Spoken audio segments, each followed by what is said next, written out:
Adnan, thank you very much. I would like to thank the Oxford Union for inviting me here, Pakistan Oxford Society, and especially this, the Pakistani Knowledge Initiative taken by Adnan and his team.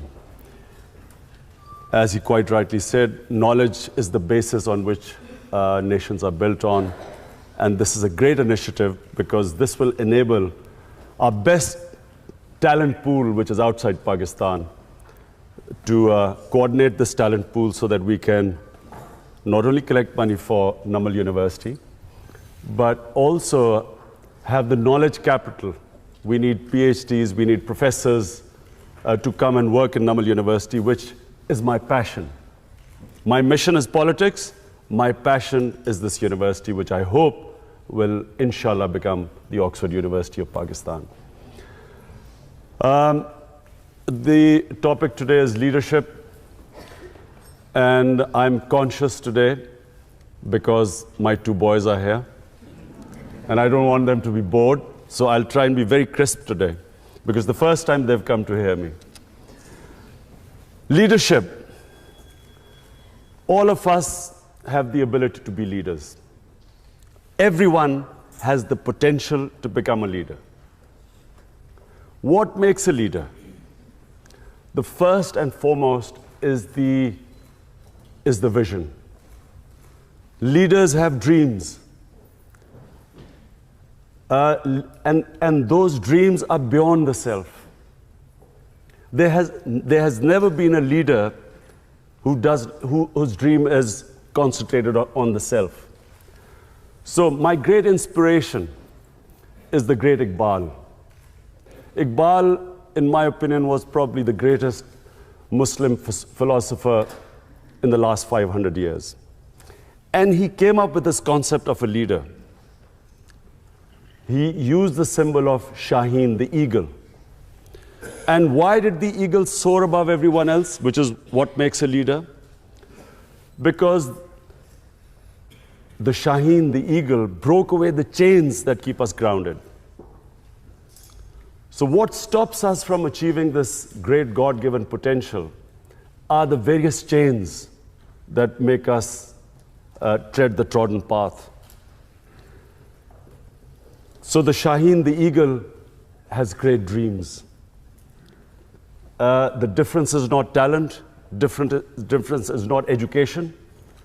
Difference is that a leader dreams what others are scared to dream of. Dream the impossible. And then that dream is, as I repeat, is not based on the self. They always think bigger than themselves. It's either their nation, their society, and then they struggle to achieve that dream. Now, the quality that distinguishes leaders is their ability to take pressure. Winston Churchill became a leader in Britain.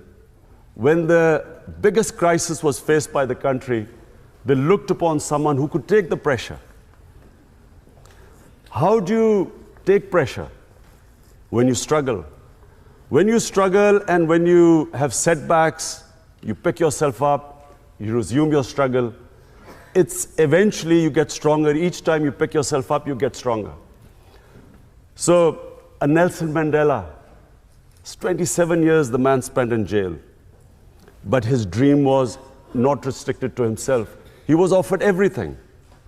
The apartheid regime offered him everything except what he wanted. One man, one vote. A leader never compromises on his dream.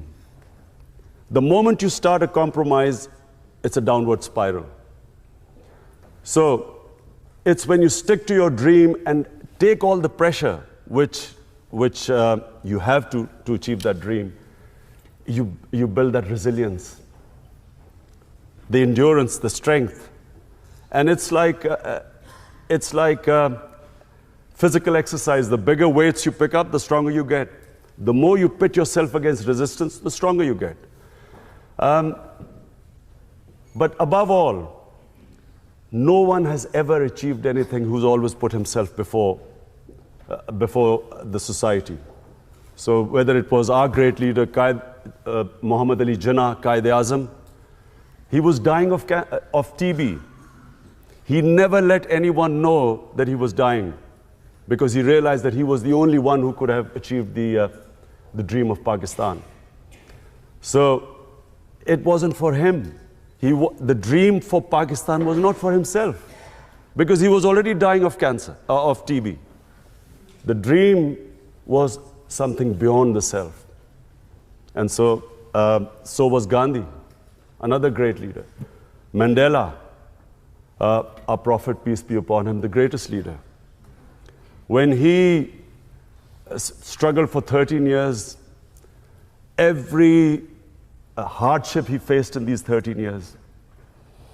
And eventually when he headed the state of Medina, and all the hardships they faced, but when he was in the 10 years when it was at the peak of his power, the famous address at Arafat, where 100,000 people standing and him addressing them from the Mount of Arafat. And he asked the people, can you bear witness in front of God that I have conveyed his message to you? So the 100,000 people said yes. And then people started crying. They started crying because they realized that he had just come to deliver a message. The objective was not power. He still lived in that little house, which was that Masjid al-Nabi, the little few rooms which he had when he came with nothing. So it was never for the self. And the moment he had achieved his mission, everyone cried because they knew that he was going to go. Similarly, if you look at any big name, they had a bigger vision. So number one is the vision. Number two, a leader can only achieve his mission if he conquers his fears. The biggest impediment in the way of people achieving their mission is that they get scared. They get scared of humiliation, failure. A lot of people don't attempt things because they're scared that people will laugh at them. People get scared because they're scared they'll lose their livelihood. I'll lose my job, I might not get a better job, and so they don't take a risk. And then, of course, above all, the greatest fear of death.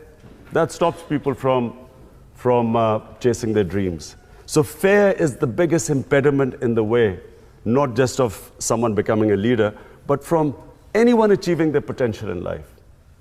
It's fear that stops us along the way, makes us compromise.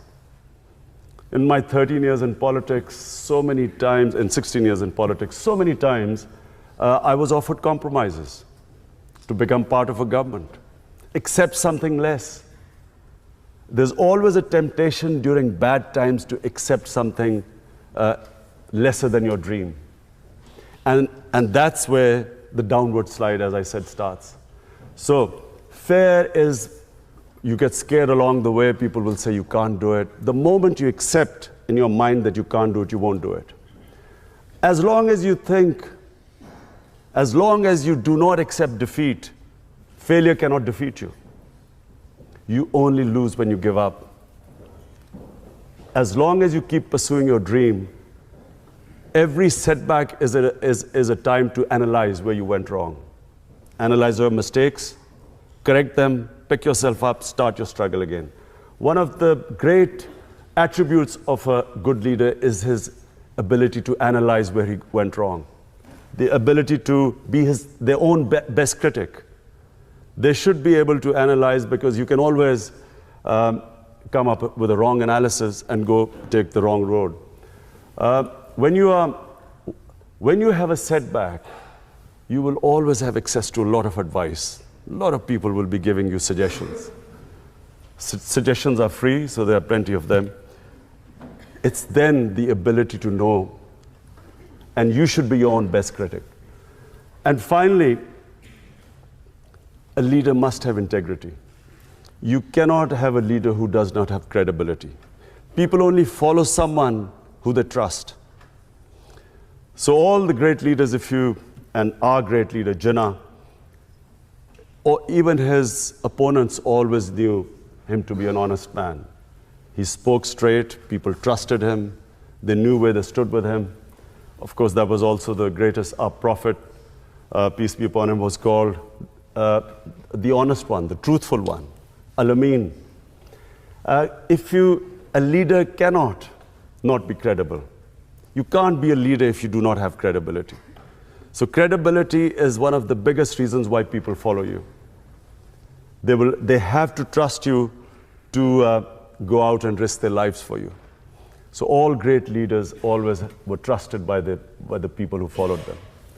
So these are the three main qualities that makes a leader. From my own experience, I found when I played cricket as captain, cricket was the only sport that needs leadership. No other sport needs a leader. The coach is everything. I found in cricket that when the chips were down, the entire team looked towards the captain. Captaincy only came in moments of crisis. If you were doing well, you didn't need a captain, but you needed a captain when there was a crisis. And the moment the captain went down, the team went down with him. As long as the captain would not accept defeat, the players always looked at his body language, not the speeches he made. What was his body language? If his body language betrayed fear or if the body language reflected defeat, the team would give up. When I was building the hospital, it was far more difficult than something I had ever done on the cricket field. And all along the way, there were people who used to say, you can't do it. The first ever meeting we had, we were trying to clear the concept of building a cancer hospital in Pakistan. So I had 20 doctors, top doctors from Lahore invited to give me advice how to start, how to build a cancer hospital. 19 out of 20 said you cannot build a cancer hospital in Pakistan. The government of Punjab had tried, they had failed to build the hospital. Only one said that you can build a hospital, but that doctor said that you cannot treat cancer patients free. Today, Shaukat Hanum is the only private cancer hospital anywhere in the world where 70% of patients get free treatment.